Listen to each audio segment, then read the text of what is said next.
All right, welcome back. It is the Vegas Take, Sharp and Shapiro. So glad you could join us. Coming up here in just a few minutes, we'll be joined by Mike Babcock from TMZ Sports. Some breaking news on Odell Beckham Jr., so you might want to stay tuned for that. So yesterday, UNLV basketball at home at the Thomas and Mack Center against the San Jose Spartans.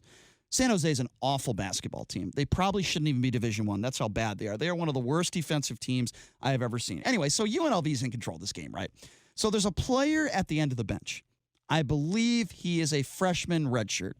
His name is, and I hope I'm pronouncing his name right. If I'm not, I really don't care. Is Samuel Japhet Matthias.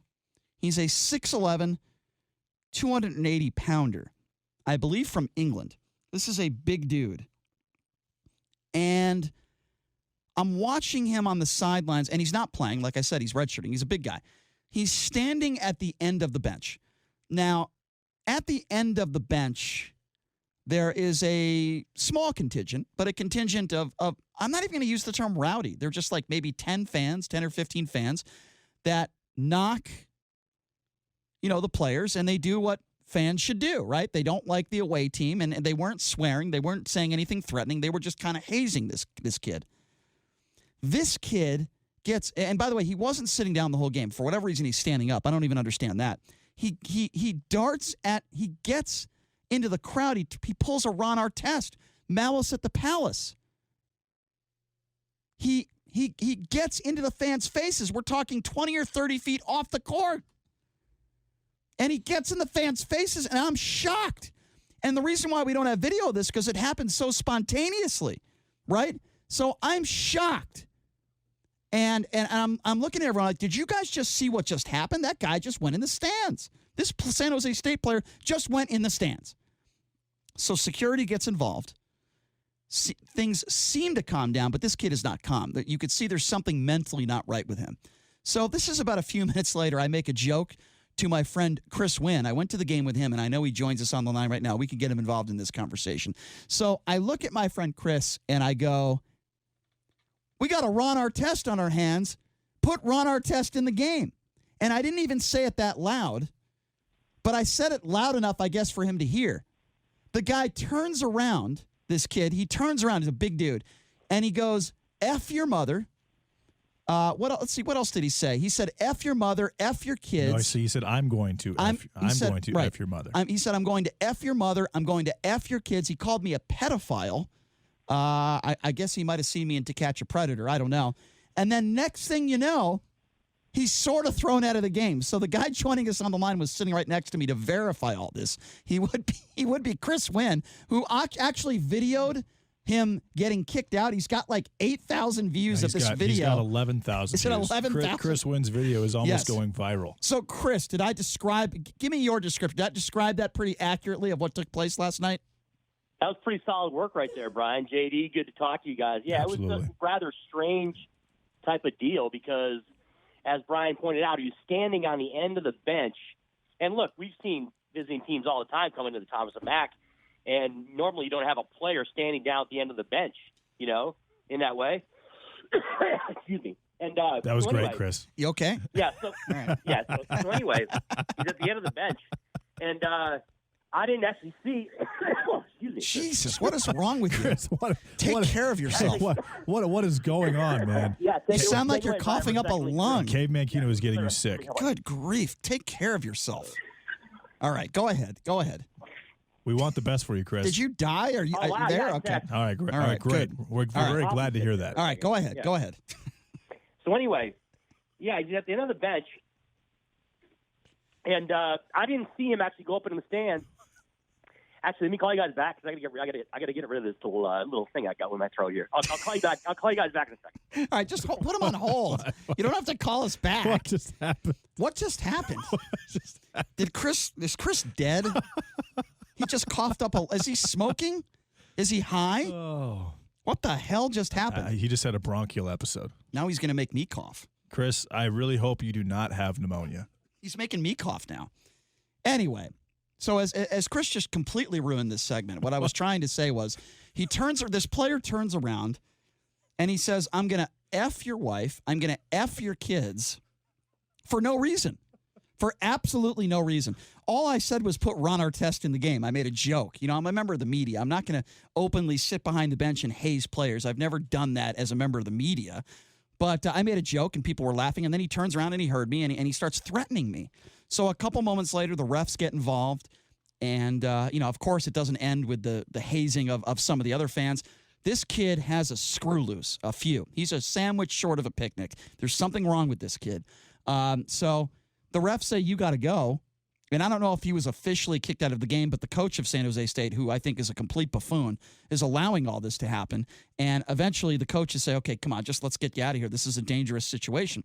So as this kid, and we have the video of it on our Twitter page, as this kid who just completely lost his mind is escorted out late in the first half, he punches like it's kind of like a, how do I even describe this?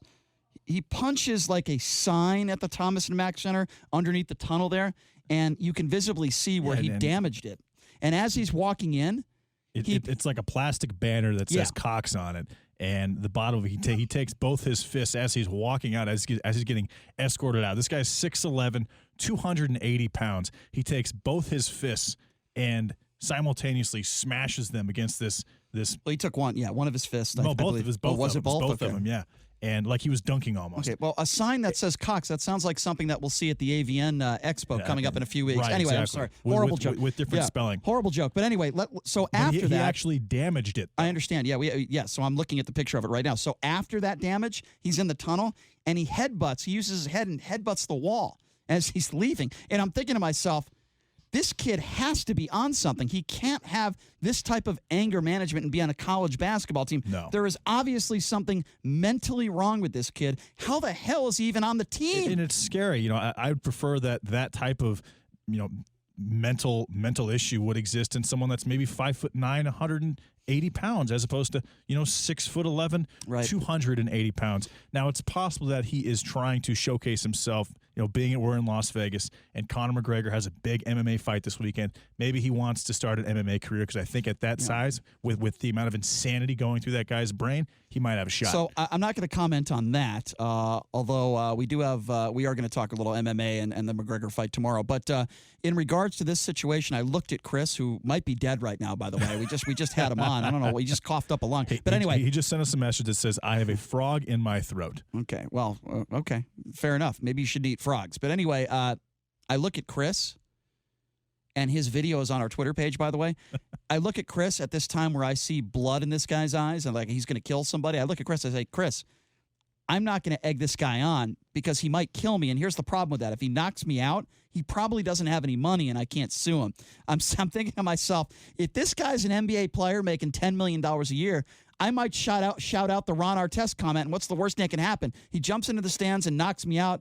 And I get a concussion, and I probably get about $10 million for it. So, I'm thinking in that way, right? It's a business decision. I understand that. So I made a business decision. But you got to keep in mind that San Jose State, you know, if this was like Kentucky, North Carolina, Duke, but San Jose State they're not exactly the most well-off, they're not, athletic program. No. Their players, apparently the players they recruit don't travel very much. I think the entire team is from California except for this kid who's from England. So anyway, I do look at Chris, and I tell him, and I say, I am not going to egg this guy on. I am not going to make – and by the way, I don't think I said anything wrong. I made a joke because I'm calling him Ron Artest because, you know, of course, Ron Artest, the malice at the palace. And what this kid did looked very similar to that. He just went right into the stands recklessly. But, I look at Chris. I say, I'm not going to say one more word. And there's security guards that are getting involved. This kid is mouthing off to the security guards. He is saying the worst possible disgusting things you could say to fans, to security, to the coaches. The referees are trying to calm him down. I've never seen anything like it before in my life. This kid just lost his mind. He had a psychiatric episode, like while he wasn't even playing either. That's the weird thing about it. And as I said, this is a huge kid. He is enormous. He is enormous. He's 6'11", 280 pounds. He's a freshman. He is huge. So, as I say, they walk him out. He does not return. I was actually rooting for him to come back onto the court in the second half. Even though he's a redshirt freshman and he's not playing, I wanted to see this S show, for myself. Wanted to see it, just a technical foul. No, they didn't. No, that's not what I was thinking. Mbaki Jong gets completely knocked out, and he can't play for the rest of the season. Well, no, because like I said, this kid was redshirting. He wasn't playing in the game. He's standing on the sidelines. He's not playing. But I wanted to see him come out there again because I wanted to see the S show continue and see this kid do something really dumb because I think he deserves to be suspended. I think that his behavior and his actions, he should be suspended the rest of the year. If a college basketball player goes onto the floor and walks 20 feet and gets in a fan's face, you should be suspended the rest of the year. Even if the fan says the utterly worst things imaginable, it is your duty as a college athlete or as a professional, either or, to represent the team and the university and to be responsible. What if you had called him a racial slur? Would he have had every right to punch you in the face? Well, first of all, let me be clear on this. I would never do that. Obviously. But hypothetically, what if, well, not you, but what if one of those hazers and one of those fans quickly, because we only have a minute, called him a racial slur? Okay, first of all, the fan should be immediately ejected and should never be back allowed into the Thomas and Mack Center. With that being said, that does not justify committing assault. That does not justify assault. Now, would I feel a little bit more appropriate in defending him? Perhaps. But just because somebody calls you a racial slur, which I don't agree with, obviously, does not give anybody the right to commit assault.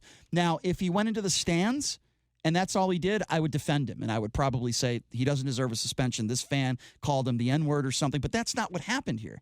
That's not what happened. The fans were just calling out his name and calling him regular names that you'd call anyone else. It had nothing to do with race, and it was just regular hazing going on. I made a Ron Artest comment, and the kid just lost his mind. And he said he wanted to F my wife and kids. Oh, and by the way, after he said that, I said, you're wrong. I don't have a wife, and I don't have any kids for you to F. Anyway, all right, we got to take a quick break. When we come back, we will be joined by Mike Babcock from TMZ Sports. There is some breaking news in the NFL, and it involves a very high-profile NFL player. We'll get to that coming up next. This is the Vegas Take, 101.5 FM, 720 AM, KDON.